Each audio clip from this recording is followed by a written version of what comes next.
and it's Carolyn Williams here with the Carolyn Williams Show in sunny Wales.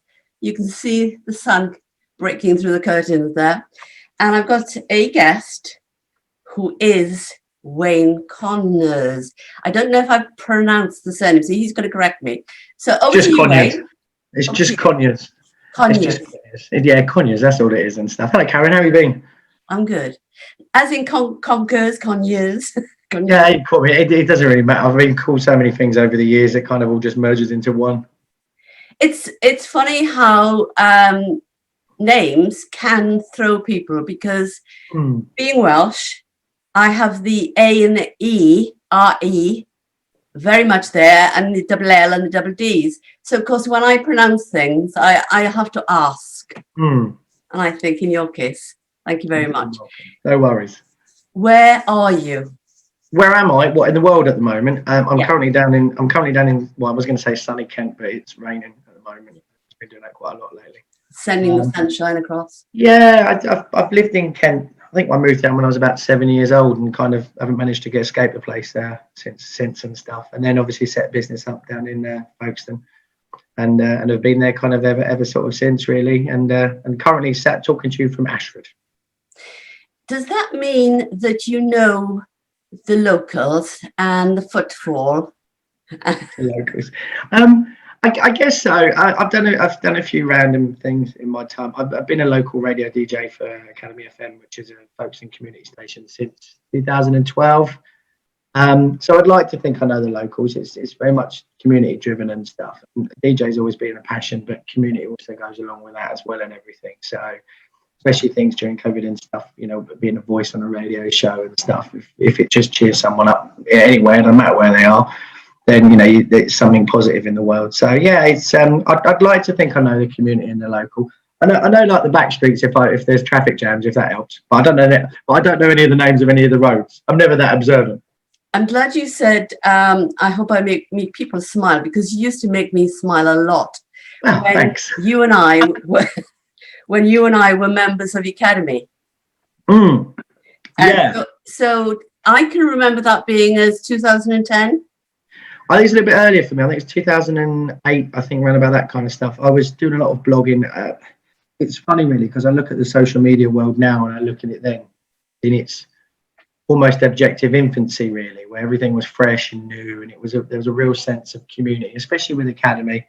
You had your various stars without going into them and stuff. I think we were lowly power. I was a lowly power networker, but it was a place to kind of just express some stuff that wasn't necessarily work orientated. There was always a work focus and networking and stuff. But I think it was more, you could express yourself in blog format and various things. And it was before Facebook really kind of had any prevalence and stuff like that. And I think that now social media is so accessible, whereas before then it sort of felt like a gift, really. It felt like you were kind of involved in something really special and something that could potentially have so much power. It does now, even more so. But I think the problem is that social media is slowly diversifying off into some dark places. In your view, as someone whose business is about the internet, would you say? I mean, I'm glad you mentioned blogging, because you and I probably were the most profuse bloggers. Because I can remember you blogging, and I was blogging just as much. And I was accused of talking gobbledygook because I was Welsh, so they could never understand what I was. I was accused of talking gobbledygook just because I did. So I wrote some silly things over the. I think it was the positive engagement. You know, like any community, Academy when we were kind of really involved and heavily invested, and you know, I'm reminded of people that I still keep in touch with these days, you know, Roger Vanston, loads and loads of other people that are just part of various communities and all got off and done certain things in life and stuff. We've lost some, you know, some have left us and stuff, which is always a sad sort of painful thing when you see someone you used to relate to a lot back in the day. But we were all just people, and I think you'd post a blog post on Academy and you'd get positive engagement, or you'd get people that would give you a different viewpoint. I think these days, fast forward to 2021, and you look at what social media is, and it can almost be cutthroat sometimes. And I think that, you know, I never felt like social media back then had any psychological kind of intent. Whereas now I feel like social media is constantly on my psychological case and kind of You know, it kind of seems to sometimes chip at you when you're down your most, or give, you know, or kind of, if something's on your mind, it almost sort of picks it out of your brain and goes, hang on, I'm just going to put this on the screen in front of you and stuff like that. So it's, you know, it's a funny odd thing. I'm very fond of the academy days, and I think a lot of the networking that I don't do now is a result of doing a lot of networking then, because it's just not the same, really. I think, you know, that's true, and it's a good point to take up, because most of I was asked this morning on LinkedIn, how do I source my guests? And a lot of my guests are as a result of being on Academy. Yeah, I think so. And, you know, and I think that what I love about Academy is the richness and the diversity of people. You know, I think these days a lot of people work into it. So I'm just going to make sure I've got my bloops and things off, because I just heard a bloop then. A lot of people kind of think that, you know, they've got to be involved in a specific network and enclose that around that. You know, we're in IT services, so you'd expect me to be building networks in IT services, speaking of IT, and I do that. You know, it's part of my job and the way the business has sort of grown in that respect. But I think Academy for me was, you had loads of different people. You had doctors, you had people that had PhDs, you had people that were, you know, massive architects, you had people that were, you know, very entrepreneurial and have developed those skills and stuff. And I think, you know, sometimes if you were put a certain room of those people together just to see how they'd got on and stuff, the tales they'd have to say are quite interesting. I'd really like to know what they think of social media these days. Yeah. And how, you know, how they used it to good effect, and how that now is different kind of in the climate that we're in and stuff. True. And I remember the book that Penny wrote, which was Know Me, Like Me, Follow Me. And I actually went up to be with them for a whole day of networking in Harrow. And that's how I met the likes of Rudesh Mehta and Milton Rodriguez and Thomas and Benny and the boys, because of cricket, because they chose to have a game of cricket with the local Bessborough club. So I just found that I don't play cricket, but there you go. I volunteered, and that particular day showed me what you have just talked about, Wayne. By being on a pitch with people, by the end of the day, I knew everybody and they knew me to a certain extent. And it was just that game banter, but at the end of the day, they're all business owners or professionals in some sort of fashion. But it was a fantastic way to network. I think the way of describing it is, if you've got a business and you're going to go and do some targeted advertising, right? And let's say you're using one of those platforms, just go with LinkedIn. You're not going to target a fitness coach or somebody that's not in your environment. Just that was a bad example, but what I mean is that in life, everything we do now is very targeted, and I think it's almost like why Academy sort of not came to pass, but kind of, you know, it was almost before its time when it started, and at a brief moment where it was the most relevant thing in the world, and then other things sort of started to push that community into a wider kind of arena, but at the same time dilute completely down what was there. And then, yeah, I think you're right. You know, you stand on the pitch of the people that you have all got different backgrounds, have all got different needs, run different businesses, ultimately all people. And you never know when sort of somebody can lean on somebody else and stuff like that. So I think for me, Academy wasn't targeted. It was community. Whereas now everything is very much more targeted and specific to obtain a need or fulfill a requirement or engagement. Or engagement in the old days used to be just, you know, sat around a table having a bit of lunch. What do you do? What are you up to? Yes. And I've always maintained, and I'm talking too much, and I know it's your show, and there's me waffling. No problem today. But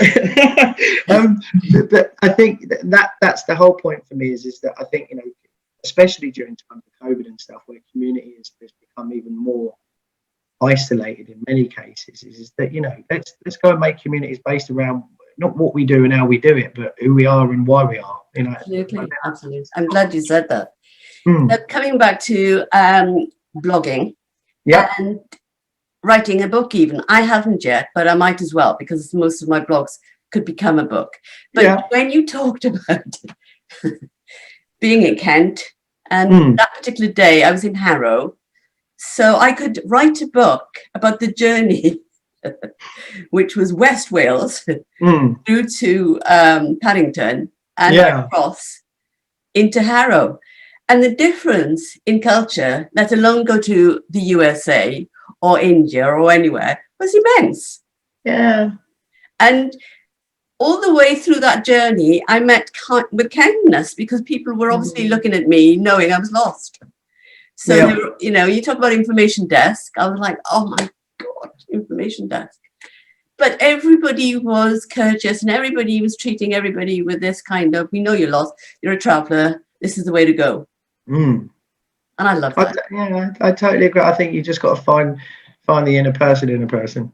And sometimes it's kind of, you're never going to achieve that kind of, you know, in a wall of messages and pictures and everything else. You've got to kind of strip things down and stuff. That's why I think kind of, you know, now when we all sit using social media tools and, you know, indeed what we're doing right now and stuff, you know, and there's an air of, you know, publicity, because that's the wrong word, but I think people, I'd spend loads of time, you've seen a couple of things that I did that are so work orientated. It's nice sometimes just to talk about how you kind of see the world with that orientation still kind of in place. Your company name is? Youcallit.com. Youcallit.com. Yes. Whose idea was it to call it Youcallit.com?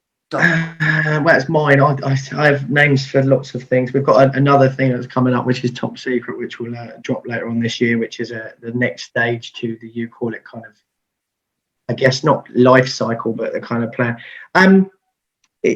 Youcallit.com, as when I look back at what I do now and the journey that I've kind of been on, and as a result of being in my kind of world, it's hard. It's built around networks. So we provide IT services around the world. We connect IT service providers with people that have needs for that. So that can be an IT client at retail. It can be another company. Essentially, it's IT. Wayne, you're going out of volume sometimes. So hang on. Am I better now? Is that any better? Now. Sorry. Yeah. Okay, that's fine.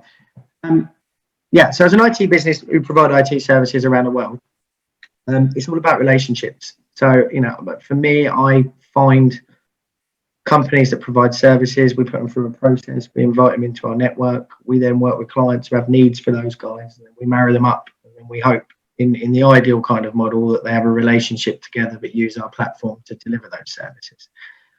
That's been a thing of evolution, because when we started, we delivered IT services like any other multi-service provider or MSP. But there's always been a visage to build networks. I started the business 10 years ago because my frustration, nearly 11 years ago now, forgot about 2020. I just sort of flew by.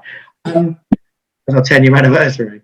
I started it because I was frustrated that I'd worked for a couple of organisations and I was responsible for a lot of deployment out in Europe. And it was always done on emails and PDFs and various things. And these people had all these shiny systems and all these processes. And the moment they stepped outside of that, you just lost everything. So it was like you'd kind of turn your really slick business into a really kind of backward way of doing things. And there never seemed to be any synergy to do that. And, you know, we're talking sort of back when the idea was sort of concepted 2008, 2009, when technology wasn't, you know, was fluid and connectable and as it is now. And even then there was, you know, a lot of stuff that was prevailing. So we built a platform that effectively allowed that to happen. And we've grown that over the years. It's become some monolithic beast now that does logistics, inventory, asset management, relationship, translation services. We've got some really intrinsic relationships out in our industry that are kind of key, which is nice, including some big players that have evolved over the last couple of years. Can you name them? The business has always grown by its own investment. So we built a system, but in order to survive as a business, we've had to use the system to deliver the service, which means we didn't have the luxury of building a system, putting it in a laboratory for 3 or 4 years, breaking it, testing it. We've had to evolve it as it goes. And it's actually done us a real big favour, because when you're evolving something that's real alongside something that's trying to deliver a service, you see the issues a lot faster. Because in your nice little kind of laboratory where you're building a system and stuff, you have all these lovely shiny ideas and you think everything's going to work and it's going to be beautiful. And then you put it out in the real world for 2 days and shriek in horror because you realise there's 70,000 things that you forgot, and people are quirky and life is quirky. So that evolution, and that's been, I think, really kind of pivotal to me, because you've growing something that you're building at the same time. You know, and it is, if I was a builder, we'd have built a house and knocked it down 30 times to get to the house that we've got to now. And now we're building on the house. It's not a house that keeps getting knocked down. It's finally got a solid foundation. That's a great analogy there about the house. Well, yeah, because there's always a level of intangibility when you build software, because, you know, what's its purpose, what's its function? Well, if you're building a house, you know what the function and the purpose of it is and stuff. So trying to build that tangibility within a business, and also trying to do it honestly. Yeah. You know, some of my clients can be very aggressive, and some of my clients can be very, very supportive. And some of them really get what we're trying to do, and others just see us as their traditional service delivery company. And ultimately, what we're trying to do is to create relationships for them. You know, we spent 10 years speaking to hundreds of businesses. So the two things I pick up from a lot of that input. Yeah, sorry. Told you I was going to talk. Yes. I'm trying to get you to break it down a little bit, because, you know, they are very important points you're making. Is that its relationship is important. The service is important. So the training, because I looked at your LinkedIn profile. Yeah. And customer care, training, and relationships with customers was paramount. Yeah. And that's what I can hear. You're very passionate from that point of view. So talking about being passionate, tell me about the award that you won last year. It was December. Oh, yeah. Last month. Last month. End of the last year. I mean, we won a few awards last year, and the business has won kind of double figures over the last 3 or 4. But that was 30 most software innovation. It's software innovation in software. And that for me is innovation is such a key word. Lots of people bound words around. Remember, there's a word back in the day that we used to perpetually hate after a time. And at first it was a really good word where everybody went to these people, and the word was guru. Do you remember the word guru? I do.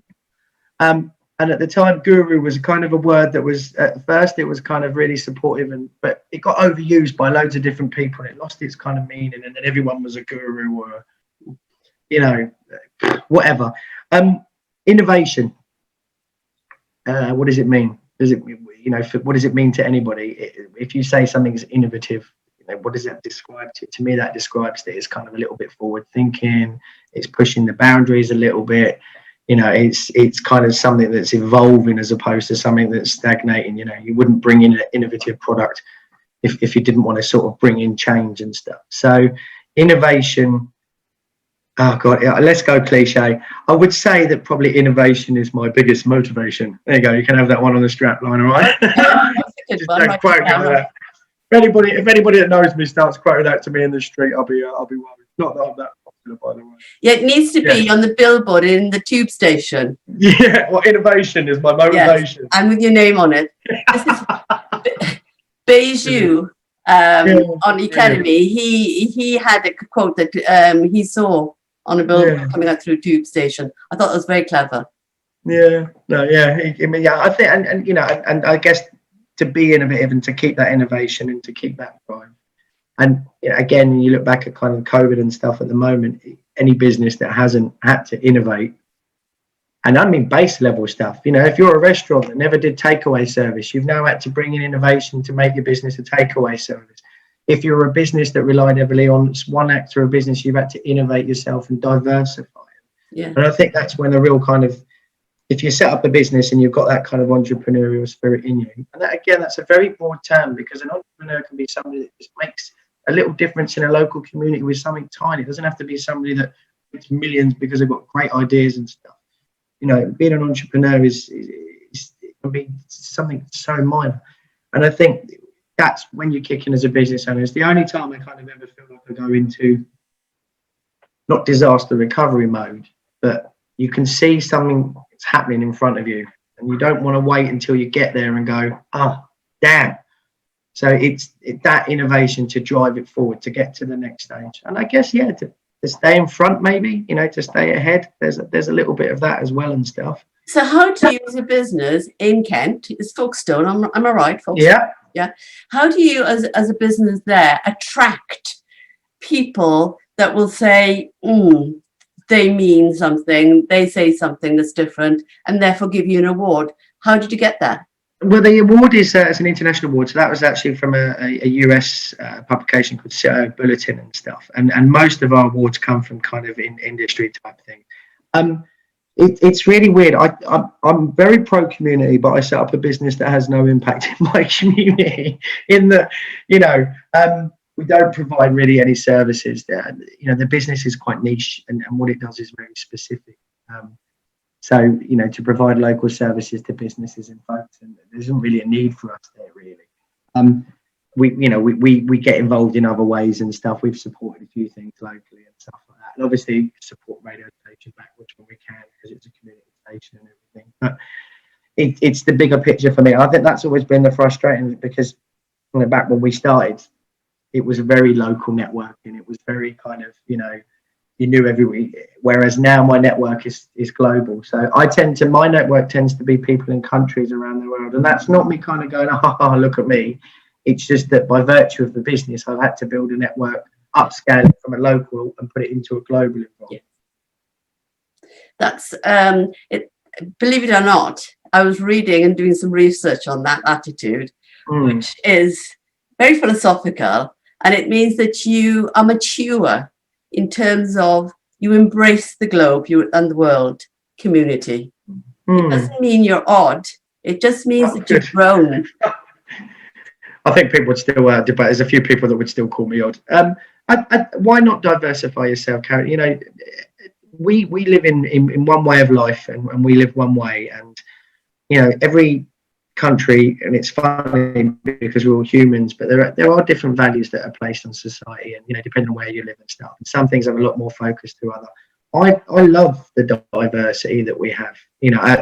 I'm not going to touch on the Brexit subject too much and stuff, but for me, I was disappointed when we voted to leave. Not because of any of the politics, but just because of the sense of community that that you've built around you and stuff. Yes. Ultimately, that's just It was quite sad last night when I watched the news, and I'm sure you did. There were two very good things, by the way, because there's a bit of a Welsh big thing that went on. The series called Pembrokeshire Murders had been shown for 3 or 4 nights. I can't remember, 3 nights maybe, with Luke Evans as the main actor, but also the scientist who actually the forensic test that she put forward meant that they got the right fella at the end of the day, but it took them some time to do it. So that was the plus on news last night, because I hate the news. It's so negative. So that was the plus. But the other side of it is this business of diversity in terms of what it really means now to the Irish population in Northern Ireland not receiving their goods. Yeah. But there they are waiting, hanging around. The shops are empty. And that's reality. And people have just got to wake up to, I think, smell the roses. Yeah, and I think, for the problem is it's such an inflammatory subject. So for every single person that will agree with you on what happened, there'll be a person that doesn't. Yeah. And I think, part of my complete disillusionment with social media, especially sort of that's been growing over the last 18 months, is just that people started drawing lines and losing friends over an opinion and on the way the world spins. And it's like, guys, COVID has done something to kind of quash that from a kind of, one-to-one basis. Yes. But it still exists and stuff. But ultimately, for me, I just felt that we were kind of, we created togetherness and take it away, regardless of the politics that surround that. I saw it as split UK. And politics has meant that we've split it. I really wouldn't like, in my mind, I don't want to be governed by, and I don't mean to go against anybody that thinks any differently, but I'm not massively dedicated to being a nationalist or having nationalism. I don't really. The flag that is above my head is the flag, is the country that I was born in. It could have been anywhere, Yeah. And I don't want to be kind of defined by my flag. It's not my flag. It's just where I was born, and it gives me a passport and access and everything. So I tend to be kind of trying to think a bit more all-inclusive, especially in my network. I see the arrogance when people think they're dealing with people in different countries, so they think there's some superiority. There isn't. We're all on the same playing field. Absolutely. When I look at things like COVID. In my brain, I'm like, well, if we all got together and dealt with this as kind of one, instead of having one country doing this and one country doing that, then surely that would solve things a lot faster. In my brain of putting networks together, I see the same thing in terms of, I call it oneness, because we are. What affects me will affect you, will affect anybody anywhere. I'm, call it kind of idealistic if you want, but I'm a human being, and so is everybody else on this planet, regardless of where they live or where they were born and what beliefs have been installed in them. Whatever, we all start off with the same blank canvas. It's the things that fill our heads up around us that kind of start defining us as people. And I think you get older, it's really important to take some of that back. So who would you say has shaped Wayne Conyers? Who would say? Loads and loads of people, and if I was to mention them all, I'd start off. I'd sound like Gwyneth Paltrow and have a little bit of a tear up. People around. I guess my dad really has been an inspiration, and I didn't really realise it until I was much later in life. My mum and dad split up when I was 7, but he always kind of was involved. Used to have us at weekends. I remember taking us on a holiday once that lasted 6 weeks, which was literally up one side of the country to the Isle of Harris. And then back down and then round the other side and stuff. And I guess when I was younger, I did what every teenager did and stuff. I don't want to go out with dads anymore and stuff. And then when I went to university, and he sort of got my first car, and he sort of would rent out, and it was just always there and stuff and everything. He lives in Thailand now. He moved a long time ago. But I didn't realise as I was growing up what he was actually doing was installing a lot of stuff, family values, virtues, dedicated to your kids, make sure you run your own business. My dad was a fisherman. He grafted every single day. He got up when the tides told him, not when the office clock went, So, and I think that kind of element of graft, you don't get anything for free. You have to work for it, and even if you do come to things for free, they generally come with precursors or consequences. That's strong work ethics. Yeah, massively strong work ethics, and I get frustrated if people around me sometimes don't have those work ethics, because you're all working for common goals and stuff. I've got a business, 9-10 staff work for me. 2 of them are based out in Serbia, the rest are one in Turkey and the rest in the UK. And those people turn up every day for yourself, and you've got to install that kind of drive from the front kind of thing. I feel bad when I go offline for a week because I've got other work to do, because I feel like I'm not with the team and driving the team and stuff. And I guess so. My dad definitely, and I think there's a lot of stuff in there. And then really for work, if I'm honest with you, really, and if he ever catches this video, bless him and stuff. No, there's a guy called Charlie Harper in the States, who I started when I started my own business in 2010. Worked with Charlie quite closely, years of experience, and just always had faith. And my thing with him was, I'd always said, one day I want to be sitting on the moon looking back at all the things we've done. So the journey was always to get to the moon, build it all and then build it there when it's all done and sit on the moon and not like the John Lewis advert, man, but in similar to kind of just sitting there chilling. And then really a guy called Brian Norman, who has always had faith in what I did when I started and has tried to support me. Over the last couple of years, the business has taken focus, so I haven't kept in as much and stuff like that. But I would say those people kind of, if you're really trying to do something and you really believe in it to the point that whatever anybody else says to you, you're convinced. And we've seen it all before. People go on Dragon's Den with what they think is the best idea in the world, and then it gets ripped apart by people. But sometimes it gets ripped apart by people, and those people aren't actually wrong. They just didn't present it right, or didn't put it in a way that made sense. And I think that sometimes you need people in life that will criticize what you do, not to tell you doing it wrong, but to ask you why you're doing it. Darling, which is the same why, thing. which is my question to you there. What is why? Why did I start the business, or why am I doing all of this? Yes, why are you doing all of this? I think it's a tough one. Why am I doing all of this? I mean, the obvious answer is for my family. My girls are really important to me. Abby's 16 now, 17 this year. Remember the blogs I used to write when I was just becoming a dad? I don't know what I'm doing. So, and having a mature relationship with the girls and stuff like that as well. You know, university's on the way and everything and stuff.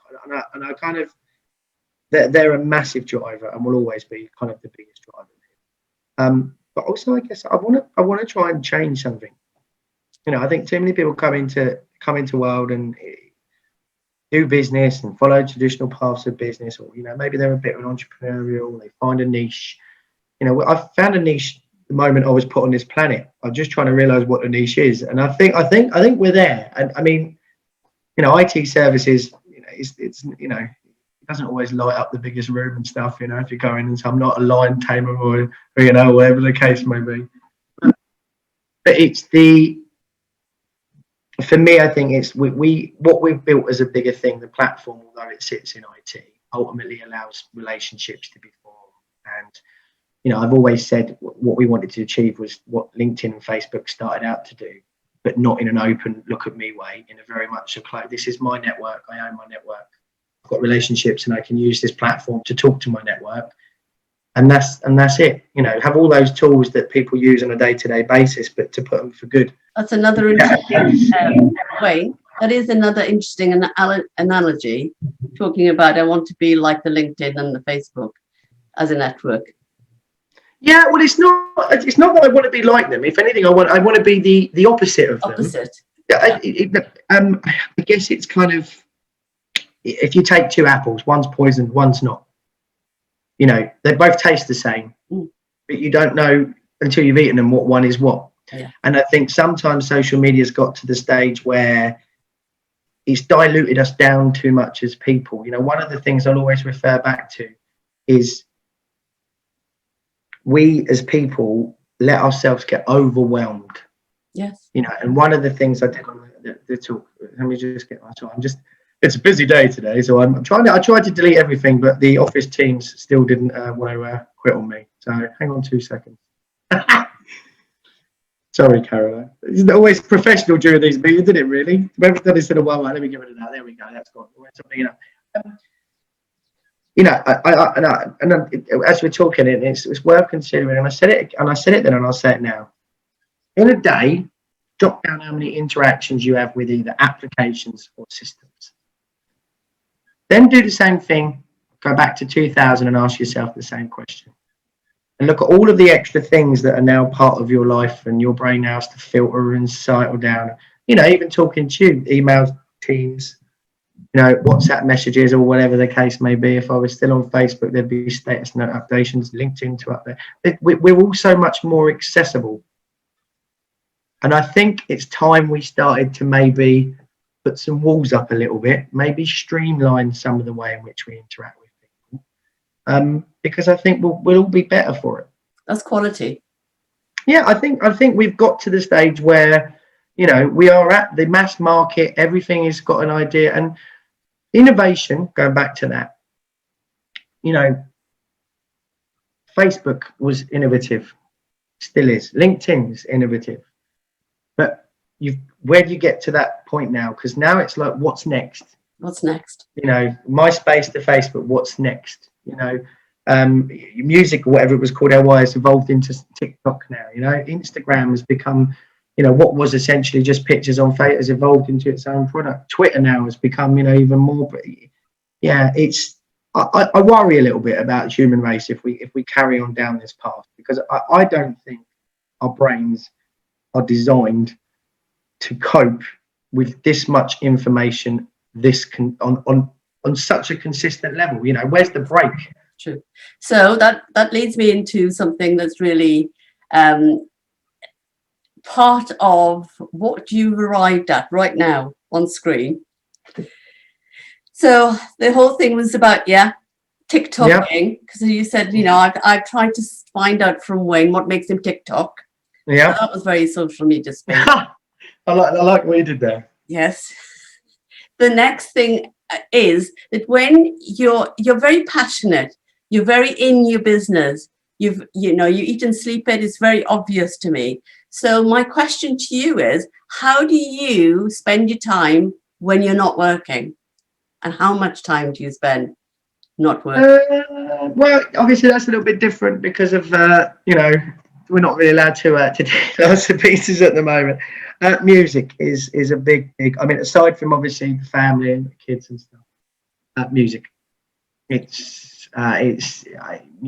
Music has the answer to every question. Whether if you've got music for when you're sad, you've got music for when you're happy, you've got music when you need to lift yourself up, you've got music when you need to put yourself down. If you want to have the best cry ever because you're feeling depressed, there's music for you right available. If you want to have a little joke and a laugh and a sing along, there's music for you. I think that, and it's universal. It's the one thing on the actual planet that is universal. Whatever you listen to, whatever genre of music, it could just be can rattling. If it's music for you and it does something to your soul, then yeah, I have a massive love for music, even more so. And I kind of know why it's Glastonbury, like 2019, changed me quite a lot. I don't know. I kind of felt like I'd become sort of grumpy Wayne, running my business. The kids getting older, stress is getting on. You kind of lose a bit of yourself because you're too busy sort of fighting the next fight and the next battle. Since Brexit business, we had to change direction and stuff like that.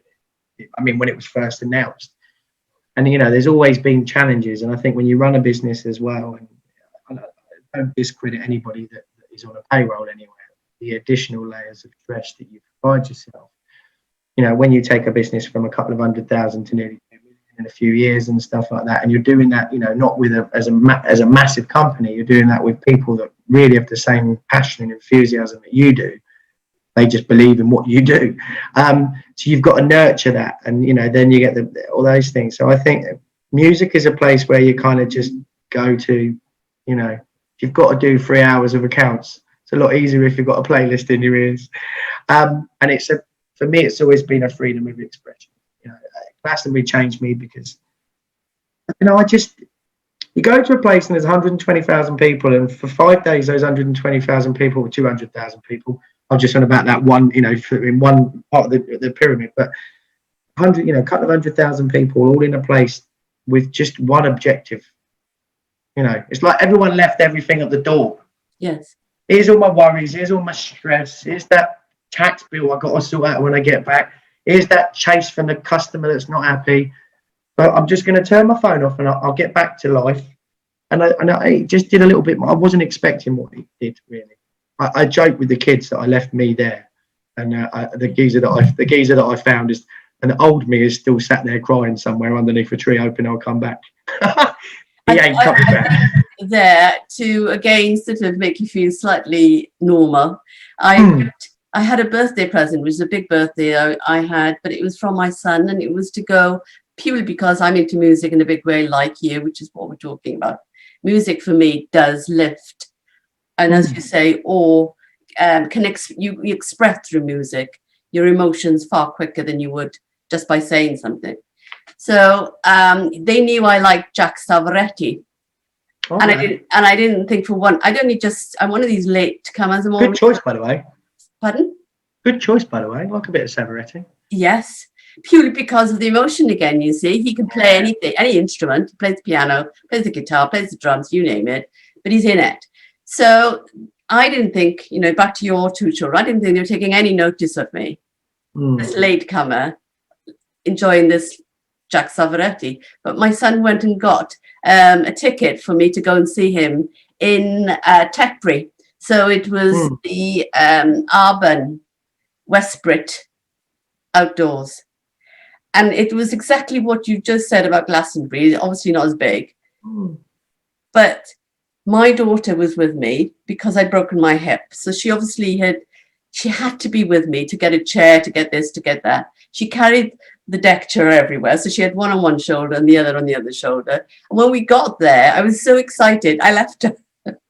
So talk about roles reversed. She was sat there being very mature and in the seat, and I had just left because I just needed to be in that kind of front seat to listen to what it was really like.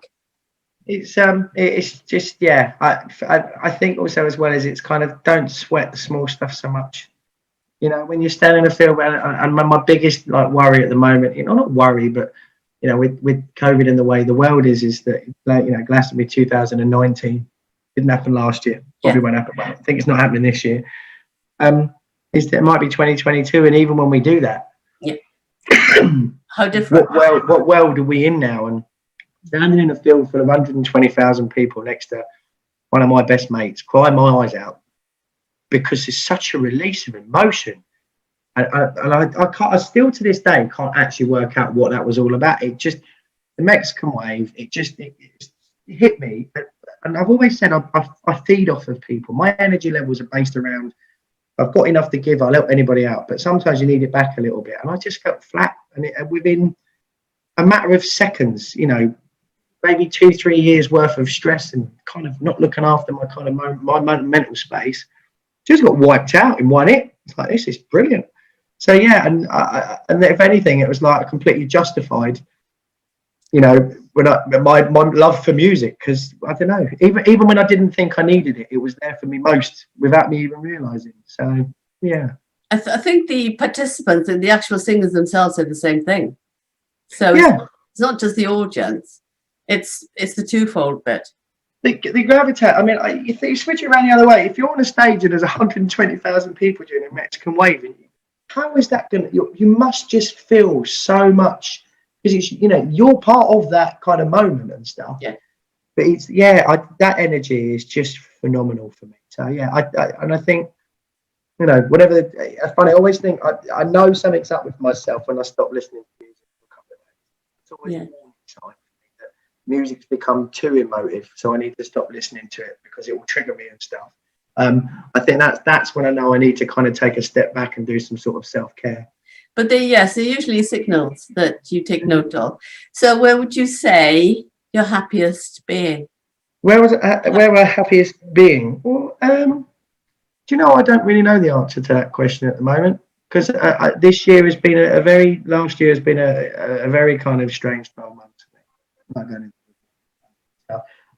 I'm not sure. I think I'm on that's part of the journey that I'm on now. I think because I've always known where I belong, and for the first time in my life, that's a little bit uncertain and stuff. And I think, well, that's not a bad thing. I take that as a positive thing, because, you know, sometimes it's, you know where you belong, but why do you belong? And I think now the time is to sort of ask that question, really. And the last 12 months have been very much a journey for me. You know, I mean, if you ever get the opportunity to look at yourself and ask if there's things that you can improve, and it might be something really stupid, you know, a habit that you've had for years and years and years, but you know the people around you, it just chips them off a little bit and stuff. You know, those little changes and stuff. And I think kind of I'm my own worst critic sometimes, you know, and sometimes I don't give myself enough allowances for stuff, or overthink things. I think overthinking is the worst thing. But yeah, I give yourself a bit of a break, but don't ever feel free. Don't ever feel bad about evaluating yourself. And self-criticism, if it's justified, do something about it. Yeah. Don't ever go at yourself. And I think people leave mental mind ticks. They don't ever sort out, and they'll do it 1,000 times. You know, I don't know if let's put it into a kind of normal term.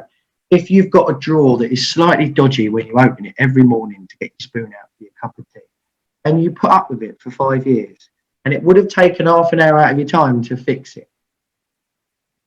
You've got to do that with yourself sometimes. Don't just leave creaky. Take the half an hour out, go, and just go, right.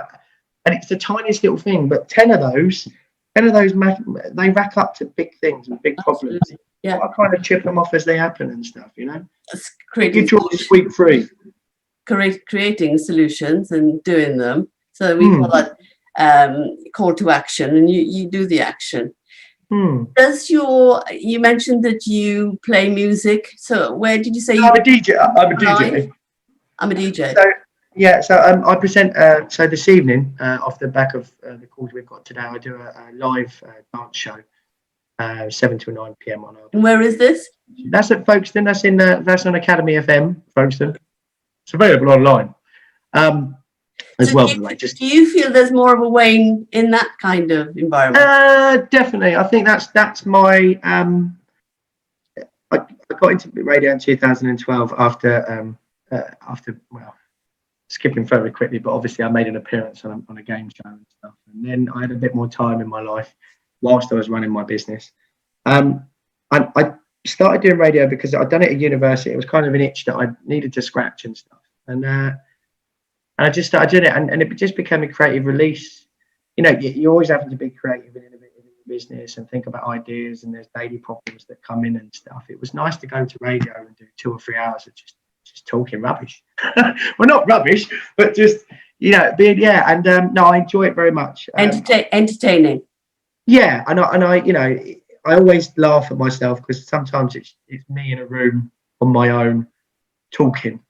The only difference is there's a microphone. But I sometimes I have to listen back to some of my shows, not because I've got self-egos, but it's self, again, that critique. Have you got any tics? Have you got any habits? Is there things you could have done better? And I listen to myself sometimes, and I'm kind of, because I can detach a little bit and go, that guy sounds like he's having a time of his life. And that's what I'm trying to do. You know, if you can fill a room, and I always think when I'm doing the show, especially the talky ones as opposed to the dance show, that's just me just having fun for hours and playing music I like. But my breakfast shows that I used to do, and indeed the afternoon shows. You know, for me, the concept is, if right now, you know, you're in your living room or one of your many rooms, but you're in your front room, and when I do radio, I want to feel like I'm in the chair next to you.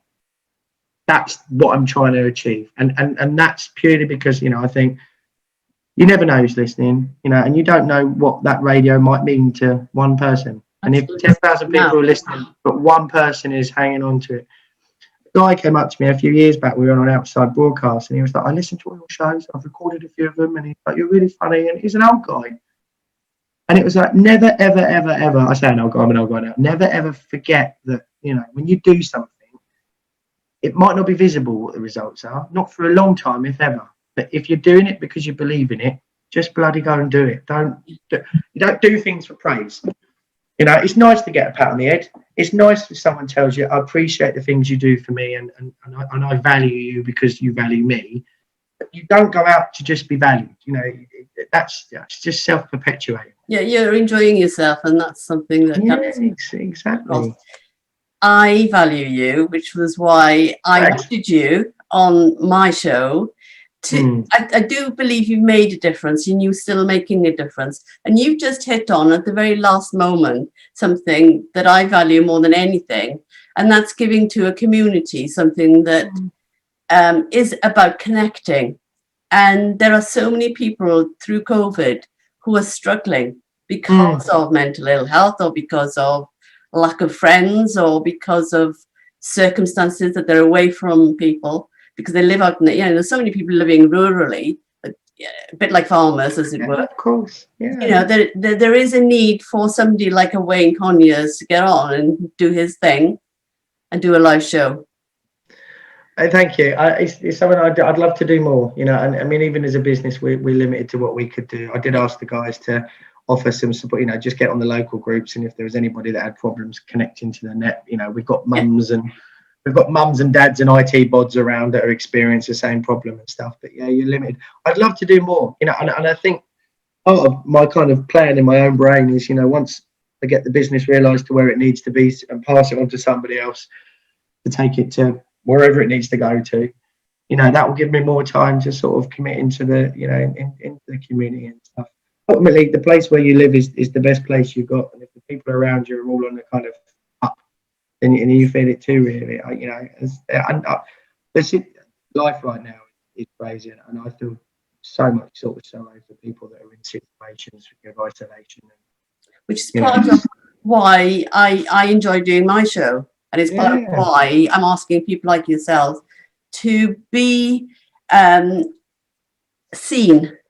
Yeah, it's nice to take a break from the norm. Yes. I've you know, this morning has been constituted of, and this afternoon I'll have conference calls where I'll be talking about deployments and everything, and that's brilliant because, you know, I'm passionate about that, and that's what I love doing. But it's nice sometimes just to talk about you kind of just general perception of the world and everything, and if you really want to know me as a business person, everything you need to know is in this interview with you. You know, I'm going to say the same to you if we ever meet. You know, so I think I've been very tactile in my talking about my clients and suppliers. Actually, they're all really lovely. Just as a precursor to that. Enjoy the rest of your day. Yeah. My summing up on your behalf is that you're 150 miles an hour. Sorry about that. So it's not an apology that you have to give me. It's one that I observe, and as a result of you talk to somebody who equally is 150 miles an hour. I just need you to be very self-caring to yourself. Yeah, and I think that's the bit I'm getting to now. Yes, and I think kind of Glastonbury was the start of that process. And I'm glad you shared that with me, because I was able to share the Jack Soveretti that my daughter, even to this day, is going, oh, she left me. But you know, and just separate. But think about that day when you close your mind and you listen to a song of his, or it comes on the radio. Aren't you instantly transported back to that moment in the sunshine? Well, I have to say to him, Jack Soveretti, I'm not plugging his name by any means, but I'm just explaining it from a social media point of view. He's on Instagram, and because he can't perform, he's doing what you're doing. So he's got his mic there, he's in his living room, and he's rehearsing a song, learning it. And that's kept me going, because I love to hear, and he's bringing up a lot of the old songs and making them sort of different his way. But I just like the creativity of that one. It's been a great leveler. I think, you know, if one thing COVID's done is it's put a lot of people that we always thought were inaccessible, you know, very much on our level and stuff. And I think, you know, that mystery of celebrity has been, you know, disenfranchised quite a lot lately, you know, because like you said, they haven't got the opportunities in front of them at the moment. So you kind of get to know them a bit more for kind of who they are, and, you know, see their talent in it. And it's seeing their talent in a rawer form. And that makes it a lovelier world. Yeah, definitely. Much nicer. Maybe we could all do it being a bit rawer, you know? Yes, Mora. So the next Mora. The next job will be Ian Moncrief Macmillan's, because this conversation has gone from one thing to another. Yeah, he's going to put it into the. You pick what you need, Karen. It's fine. I'd love him to edit it in terms of bringing out what you actually do, which is fill the hours of the 24 and the 48 hours, and also have a real life who is Wayne at the end of the day. Who is he? It's been brilliant. Thank you so much. No worries. It's my pleasure to catch up. Let's actually have a proper catch up soon when we're not 300 miles an hour. Yes. So we can catch up on life. I would like that. Yeah, I like what you said the other day about there's a reason we gravitated and stuff like that. It's true. Believe you me, it's not a cliche. No, it isn't. There are reasons for people colliding at certain points. Yeah, of course there are. I believe in fate. Half the reason of what's happened the last year is down to fate. You know, none of this was supposed to happen and stuff, and then a crazy sort of sequence of events happened, and I don't know, it just made me really think about stuff. Really, I know I wasn't happy. Didn't feel like I was